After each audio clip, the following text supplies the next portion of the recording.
shadow of sacrifice. The night was thick with tension, its darkness impenetrable as a sense of impending doom loomed over the guerrillist regime. In the heart of Ruda's palace, the air crackled with a foreboding energy, the weight of dissent and unrest pressing down on those who served under the brutal dictator. The walls themselves seemed to vibrate with the silent cries of a nation on the brink, and within these walls, the generals gathered, their faces etched with worry and fear.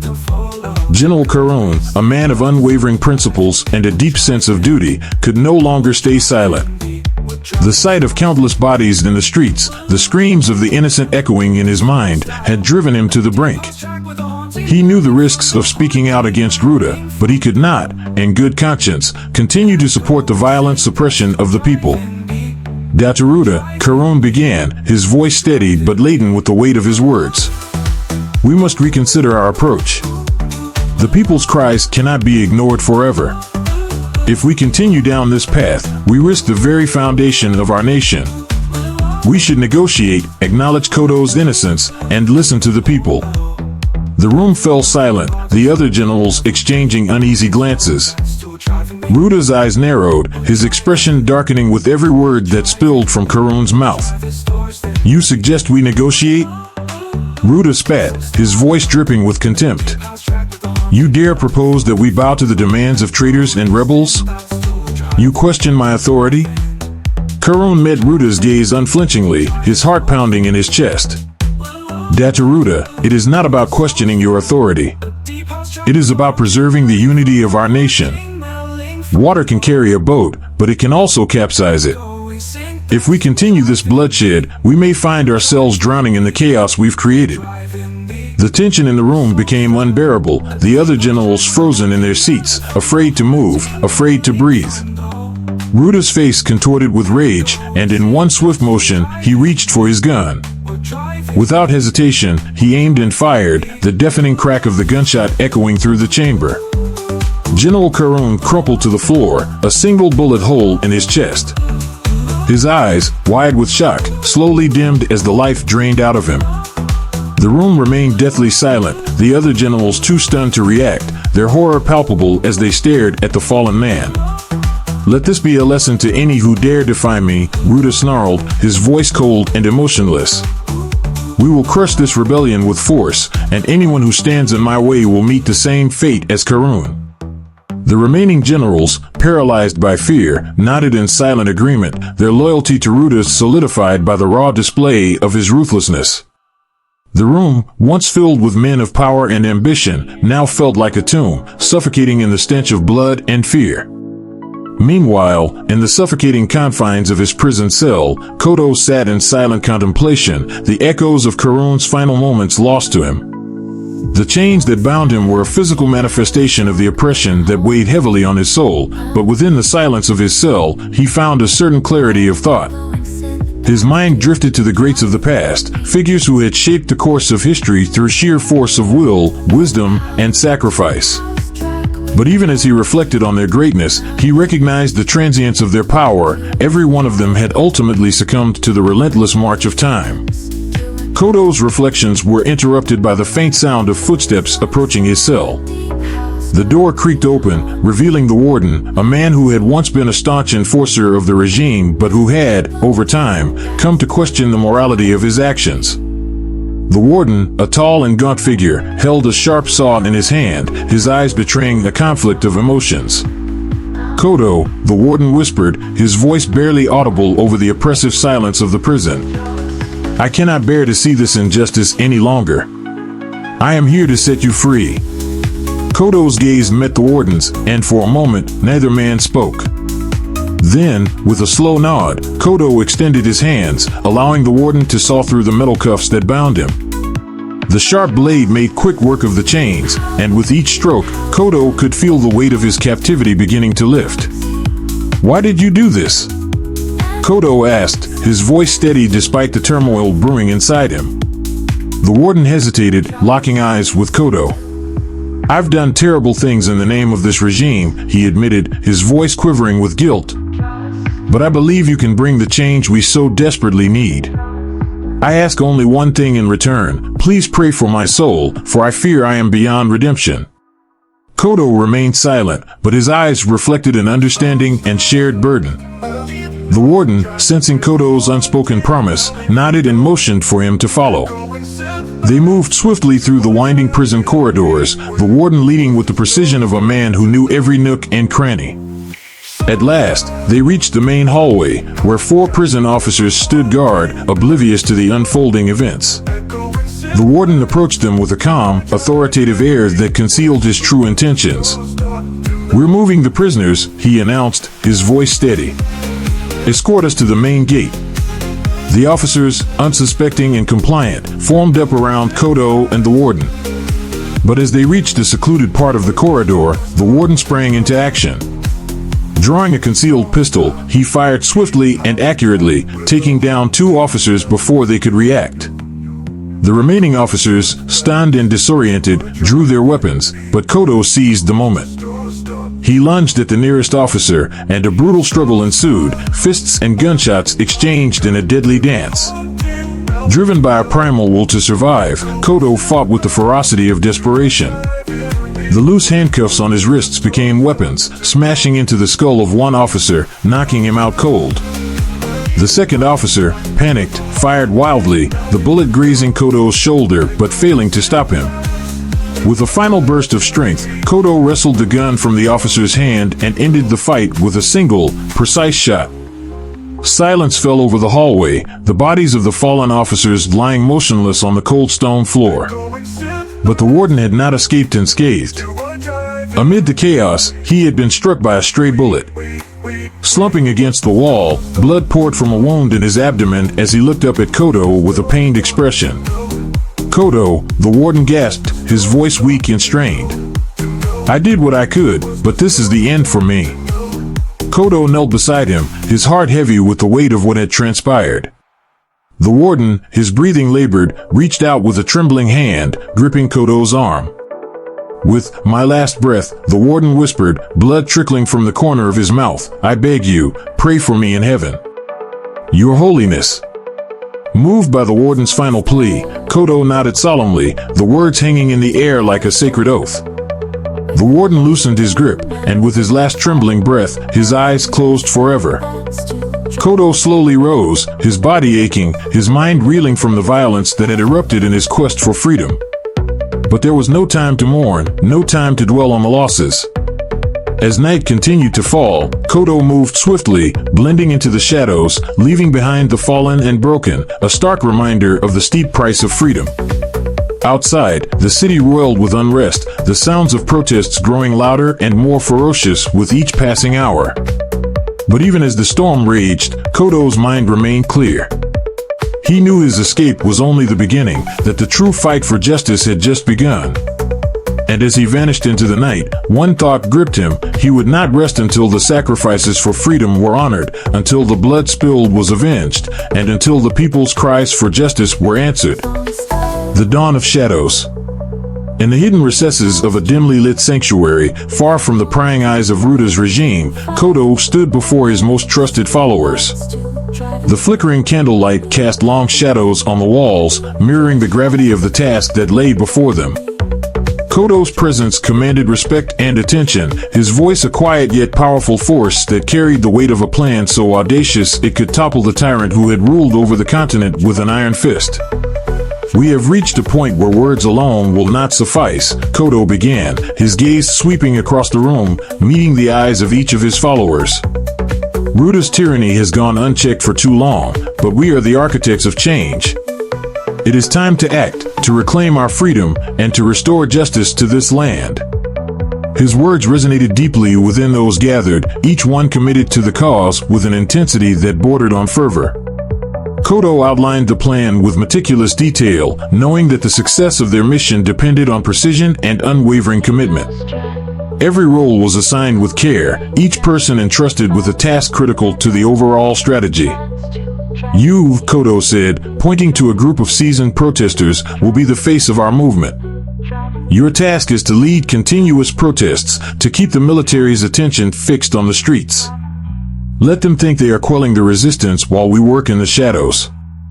The protesters nodded in unison, fully aware of the risks, but undeterred by the prospect of facing Ruda's brutal enforcers. Their role was essential, drawing the regime's gaze away from the real threat simmering beneath the surface. Kodo continued, his tone becoming more urgent as he addressed the broader group. While the protests rage on, we will be reaching out across the continent. We must build alliances with those who share our vision, a network of believers who are willing to stand against this oppressive regime. We will communicate through covert channels, use coded messages, and work in secrecy. Every connection we forge strengthens our cause. The room was silent, the gravity of the mission hanging in the air like a dense fog. Each individual present knew the stakes. Failure meant certain death, not just for them but for the hope of freedom across the continent. Yet, Kodo's unwavering confidence inspired them, giving them the courage to press on. The jasmine flower, Kodo continued, his voice soft but filled with conviction, blooms quietly, yet its fragrance spreads far and wide. So too will our revolution. We must move like shadows, silent and unseen, yet our impact must be felt in every corner of this land. Kodo's followers listened intently, understanding that their strength lay in the secrecy and the subtlety of their movements. They were not just rebels, they were a silent army, an assembly of individuals from all walks of life, united by a common cause. From national representatives to military generals, Kodo said, emphasizing the broad reach of their movement, from intellectuals to ordinary citizens, our revolution must encompass all who dream of a better future. The key is in our unity, and our shared belief that together, we can topple the tyrant. As the weeks turned into months, Kodo's plan began to take shape. Protests erupted with increasing frequency across the continent, their intensity growing with each passing day. Ruda's military found themselves locked in a battle on multiple fronts, struggling to suppress the rising tide of dissent. Yet, despite the growing unrest, Ruda remained blind to the true danger. His intelligence network, once feared for its ruthlessness and efficiency, failed to penetrate the layers of secrecy that surrounded Kodo's movement. The regime's enforcers, confident in their power, were oblivious to the silent revolution taking place right under their noses. Meanwhile, in the shadows, Kodo's alliances grew stronger. His message of hope and redemption resonated with those who had suffered under Ruda's rule, drawing them into the fold. The movement became a force to be reckoned with, a silent tide rising against the oppressive weight of the regime. One day, as Kodo stood in the sanctuary, reviewing the progress of the movement, a young messenger approached him, breathless and wide-eyed. "Sir," the boy stammered, "the protests, they're growing larger. More people are joining every day. The military, they're struggling to contain it." Kodo nodded, his expression unreadable. "Good," he replied, his voice calm. "Let them focus on the protests.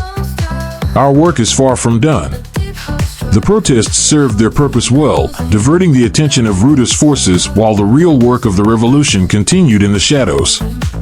Kodo's followers, acting as the architects of this silent revolution, moved with purpose and precision. Each act of defiance, each covert meeting, brought them closer to their ultimate goal, the overthrow of Ruda's oppressive regime. As the days passed, the atmosphere in the sanctuary grew more tense.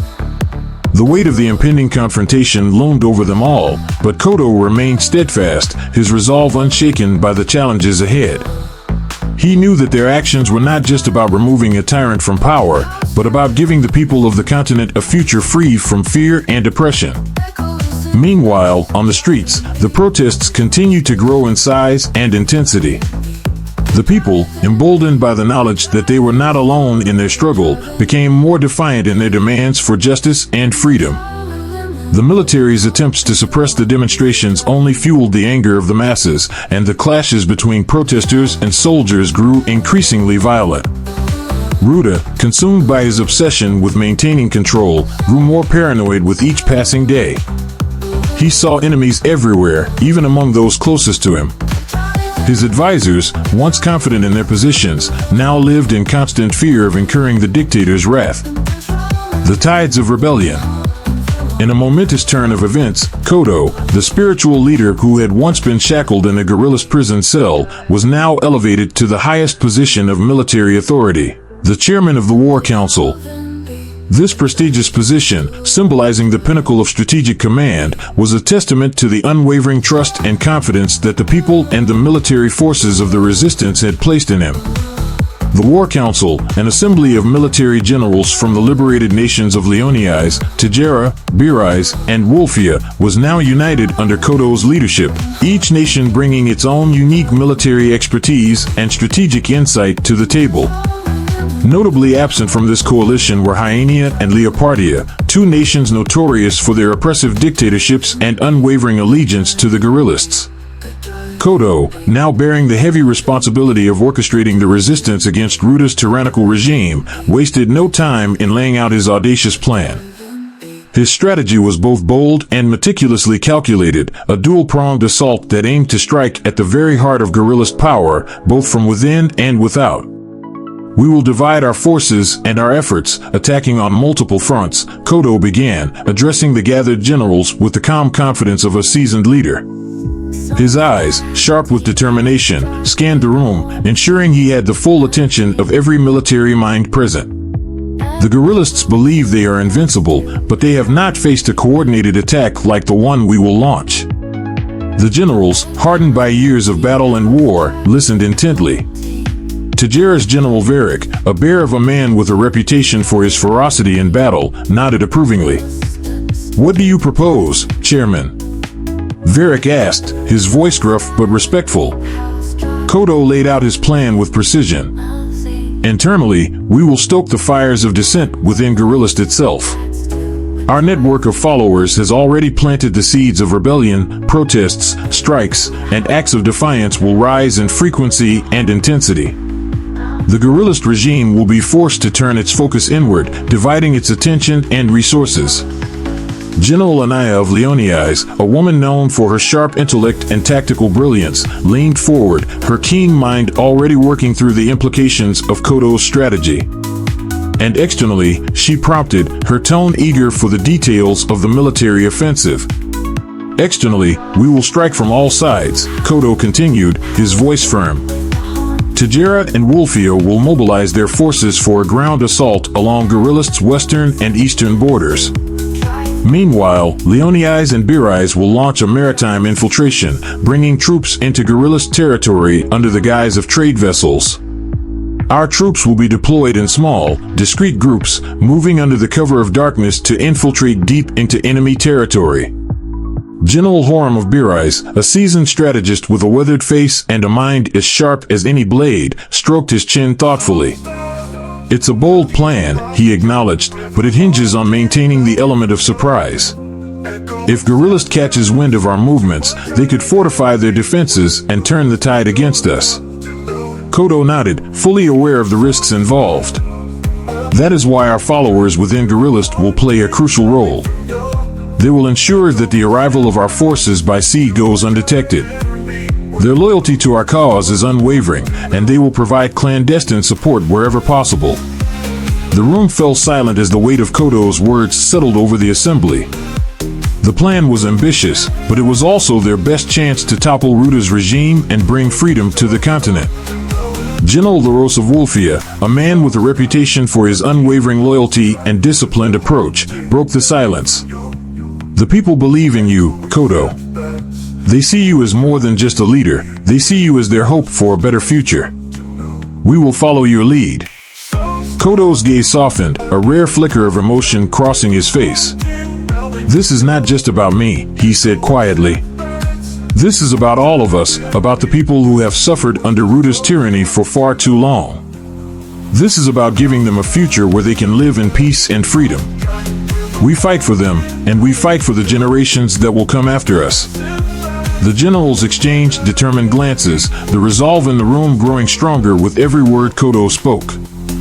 They knew the risks, but they also knew the stakes. Failure was not an option. They could not allow Ruda's reign of terror to continue. With the War Council's full support, Kodo set the plan into motion. In Tegera and Wolfia, troops began mobilizing, their movements swift and silent as they prepared for the ground assaults. In Leonias and Birais, trade vessels were quietly retrofitted to transport troops, their true purpose hidden beneath layers of secrecy. As the days passed, the tension on the continent grew palpable. The people of Gorillist, already weary of Ruda's oppressive rule, began to sense that something was coming, something that could change the course of their lives forever. Protests became more frequent, more defiant, as the seeds of rebellion took root in the hearts of the people. Meanwhile, the infiltration of Gorillist by sea was carried out with a level of precision that left nothing to chance. The troops from Leoni's and Birais, moving under the cover of darkness and guided by Kodo's followers, slipped past Gorillist patrols and began their advance into the heart of enemy territory. Inside Gorillist, the resistance movement, now operating with the full backing of Kodo's strategic plan, continued to gain momentum.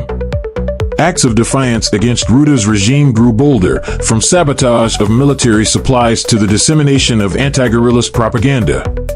Kodo's network worked tirelessly to maintain the element of surprise, their actions coordinated with military precision. As the pieces of Kodo's master plan fell into place, it became clear that this was no ordinary rebellion. It was a meticulously orchestrated campaign to bring an end to Ruda's reign. The dual-pronged assault, both internal and external, was designed to stretch the Gorillist regime to its breaking point. But as the resistance forces drew closer to their goal, Kodo knew that the final confrontation was inevitable. The stage was set for a dramatic showdown, one that would determine not just the fate of Gorillist, but the future of the entire continent. As Kodo stood at the helm of this great movement, he understood the gravity of what lay ahead. The lives of countless people, the future of nations, rested on the success of their mission. Failure would mean the continued suffering of millions under Ruda's iron fist, but success would usher in a new era of peace and freedom. With a heart full of resolve and a mind sharpened by years of hardship, Kodo prepared himself for the battle to come. The time for planning was over, the time for action had arrived. And as the forces of resistance closed in on their target, Kodo knew that the outcome of this war would shape the destiny of the continent. The Silent Storm. The initiation of Kodo's silent resistance marked a pivotal turning point in the struggle against the oppressive reign of the Gorillists. In the dimly lit war room, surrounded by maps, intelligence reports, and the trusted generals of the War Council, Kodo outlined the strategy that would shape the future of the continent. The atmosphere was thick with tension and anticipation, each individual acutely aware of the gravity of the decisions being made. Kodo, with his calm demeanor and unwavering resolve, laid out his plan, a plan rooted not in brute force, but in the art of strategy and the careful consideration of ethics. The decision to avoid missile strikes on cities was not just a tactical move, it was a moral one. Kodo knew that the path to victory could not be paved with the blood of innocents. He was determined to win this war not just by defeating the Gorillists, but by upholding the principles that had drawn so many to his cause. As Kodo spoke, his voice steady and measured, the generals listened intently, their eyes fixed on him. "We cannot match the Gorillists in sheer military power," Kodo began, his tone resolute. "But we can outmaneuver them. We can strike where they least expect it, disrupt their operations, and weaken them from within. Our strength lies not in overwhelming force, but in our ability to think strategically, to adapt, and to surprise." Step one of Kodo's plan was to orchestrate widespread protests within the heartlands of Gorillist territory. These demonstrations were more than just acts of civil disobedience, they were carefully planned diversions designed to draw the attention of the Gorillist army away from strategic targets.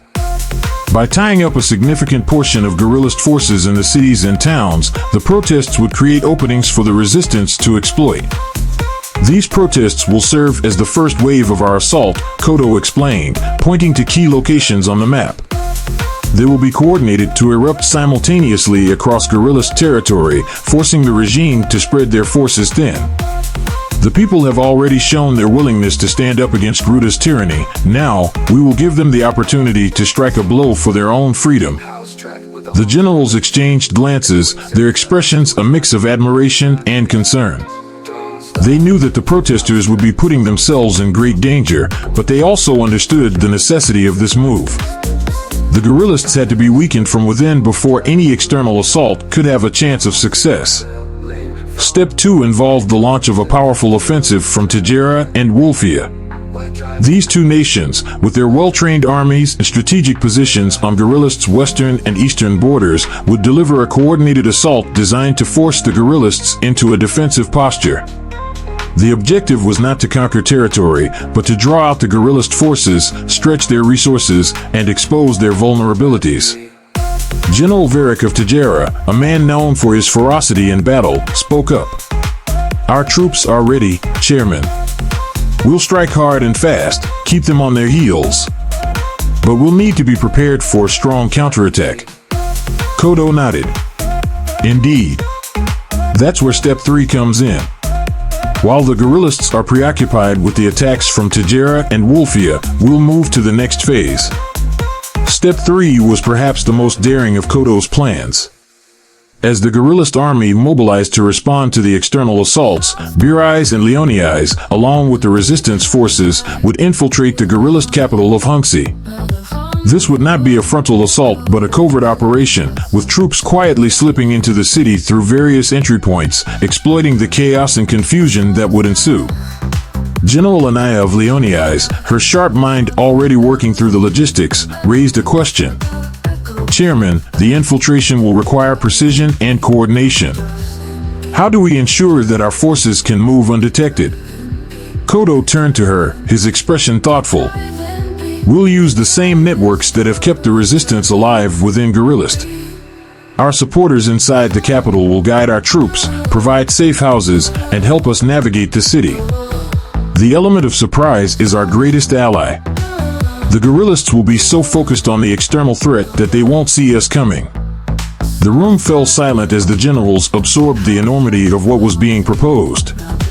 The infiltration of Hunxi was a high-risk operation, but if successful, it could cripple the guerrillist regime and bring them to their knees. Finally, Kodo addressed the last and most secretive part of his plan, Step 4. This phase was known only to him, a strategy kept hidden even from his closest allies. The mystery surrounding Step 4 added an element of unpredictability to the resistance's actions, ensuring that the guerrillists would be caught off guard when the time came.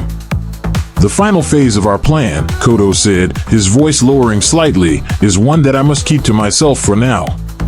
Trust that when the moment arrives, you will understand why it has been kept secret. But know this, Step 4 will be the decisive blow, the one that will bring Ruta's regime crashing down." The generals exchanged uneasy glances, but none questioned Kodo's decision. His leadership had guided them this far, and they had faith that whatever he had planned, it would be the key to their victory.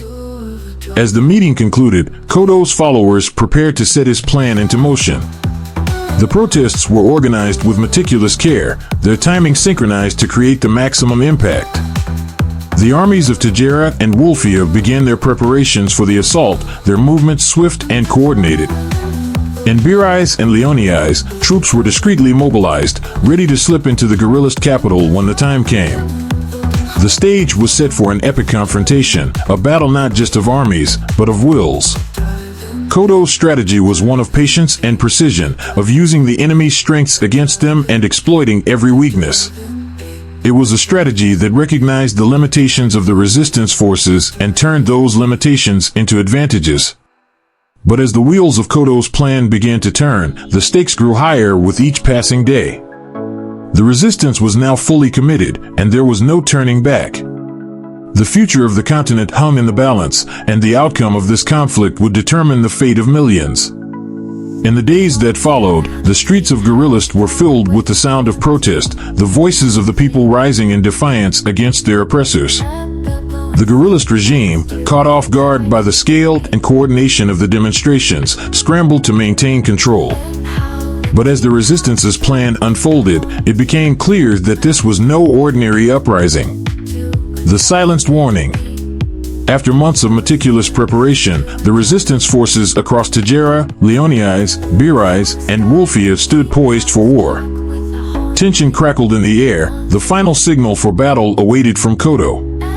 Meanwhile, within the heart of the guerrillist intelligence network, alarms were quietly raised as officers began to notice a troubling pattern, significant military mobilization from the four countries, far more than routine maneuvers. A detailed report, brimming with urgency, was swiftly compiled and transmitted to the Intelligence Command Center. In a dimly lit office, the leader of the intelligence unit, a man known for his ruthless pragmatism, sat behind his desk. The room was silent, save for the faint hum of machinery and the occasional rustle of papers. His stern face was illuminated by the soft glow of a lamp, his sharp eyes scanning the latest intelligence briefings. The door creaked open, and one of his officers entered, his expression a mix of anxiety and resolve. "Sir, we're facing an emergency," the intelligence officer began, his voice steady but laced with concern. "The 4 countries, Tajara, Leonias, Birais, and Wolfia, are mobilizing their armies. It's not the usual posturing. It seems they're preparing for an attack on our territory." The leader, whom many referred to simply as the boss, barely looked up from his papers. "Perhaps it's just routine military exercises in our colonies," he replied dismissively. "There's no cause for concern. The 4 colonial countries wouldn't dare attack their celestial kingdom. That would only lead them down the path of death."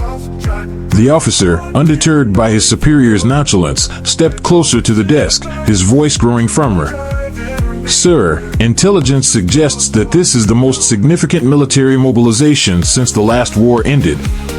This isn't routine. They're gearing up for something big.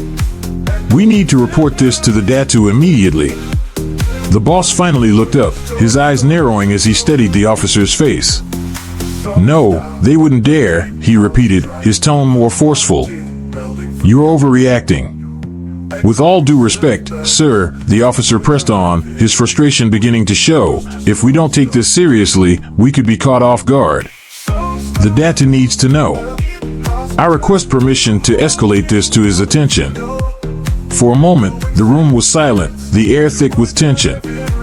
The boss's expression hardened, and without a word, he reached into his desk drawer. In one swift motion, he pulled out a gun and aimed it at the officer. The intelligence officer barely had time to register the movement before a deafening shot rang out. The bullet struck him squarely in the chest, and he crumpled to the floor, his life snuffed out in an instant. The boss stood, his gun still smoking, and looked down at the lifeless body. "No intelligence is allowed to reach the Datu's desk," he muttered coldly, his voice devoid of emotion. "Especially not this." The room fell into an eerie silence, the only sound the soft rustle of the wind filtering through the window. The boss calmly returned the gun to his desk drawer, his face a mask of steely resolve. He stepped over the fallen officer, moving towards the door as if nothing had happened. Outside, the world continued its relentless march, oblivious to the treachery that had just unfolded within the intelligence headquarters. But within those walls, something had irrevocably changed. The fragile fabric of trust that held the intelligence community together had been torn, replaced by a chilling awareness that loyalty to the regime outweighed all else, even the truth. As the boss exited the room, he gave a brief order to the guards outside. "Clean this up," he said curtly. "No trace." The guards nodded and entered the office, their faces impassive as they began to remove the body. They were accustomed to such orders, having long ago learned that silence was the key to survival in the shadowy world of intelligence. As they worked, the boss walked down the corridor, his mind already shifting to the next task at hand. The warning had been silenced, and for now, the threat had been neutralized.